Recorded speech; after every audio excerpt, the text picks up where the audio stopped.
မင်္ဂလာပါ MM Story Hack Channel မှာကြိုဆိုလိုက်ပါတယ်ဒီကနေ့ပြပြပေးမယ့်ဇာတ်လမ်းရဲ့ခေါင်းစဉ်ကတော့ Glory Hole မှာကြောက်မှတ်ဖွယ်ရာဖြစ်ရဆိုပဲဖြစ်ပါတယ်လူတစ်ယောက်အတွက်အဆိုးဝါးဆုံးသောတည်ဆုံးခြင်းကဘာဖြစ်မလဲလူအများစုကတော့ဒါကိုကမ္ဘာကြောက်စရာအကောင်းဆုံးရင်းနှီးမှုလို့ပြောကြတယ်1998ခုနှစ်ကယ်လီဖိုးနီးယားပြည်နယ်ရဲ့ဘာရီရက်ဆာရေကန်ကြီးမှာလူတိုင်းသွေးပြတ်ခဲ့ရတဲ့ဖြစ်ရပ်တစ်ခုဖြစ်ပွားခဲ့တယ်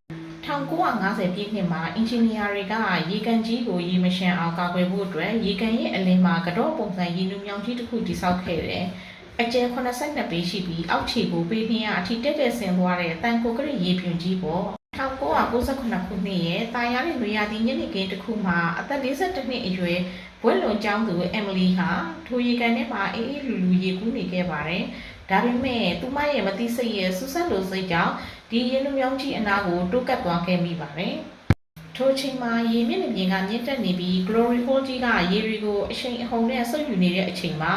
အမ်မလီသတိမပြုခင်မှာပဲပြင်းထန်လာတဲ့ရေစီးကြောင်းကသူမကိုရေနုမြောင်းအဝါချီကိုအတင်းအဓမ္မဆွဲခေါ်သွားပါတော့တယ်။သူမအမှားကိုသိလိုက်ရတဲ့အချိန်မှာတော့နောက်ကျသွားခဲ့ပါပြီ။ခြေထောက်တွေကပြုံကောင်းတဲ့ကိုအရင်ဆုံးဆုပ်ယူခြင်းခံလိုက်ရပြီးသူမလုံနိုင်တာဆိုလို့ရေနုမြောင်းရဲ့အပြင်ဘက်ပြီးလက်မြေနှခမ်းကိုလက်နှစ်ဖက်နဲ့အသေးအတန်ဖမ်းဆွဲထားဖို့ပဲရှိပါတော့တယ်။ဒီကလန်ပေါင်းမြောက်များစွာကသူမရဲ့မျက်နှာပေါ်ကိုတရက်ဆက်စီးဆင်းနေပါတယ်။ကမ်းပေါ်ကလူတွေကနှမ်းမြင်ပြီးမဲ့လည်းအနောက်ကိုသွားရင်အတူတူဆုပ်ယူခံရမှာမို့ဘာမှမတက်နိုင်ပဲရဲတွေကိုသာဖုံးဆက်ပြီးအကူအညီတောင်းခံခဲ့ရပါတယ်။အမ်မလီဟာအသက်ရှင်လိုစိတ်တစ်ခုတည်းနဲ့အဲ့ဒီမြောင်းနှခမ်းဝါကိုမိနစ်20ကြာအောင်အာတင်ဆွဲထားခဲ့ပါတယ်။ရေစီးကြောင်းရဲ့ဖိအားနဲ့ပင်ပန်းနှံ့နွယ်မှုတွေကြားတဲ့ကနောက်ဆုံးမှာတော့သူမရဲ့လက်ချောင်းတွေအားပြတ်သွားခဲ့ရပါတယ်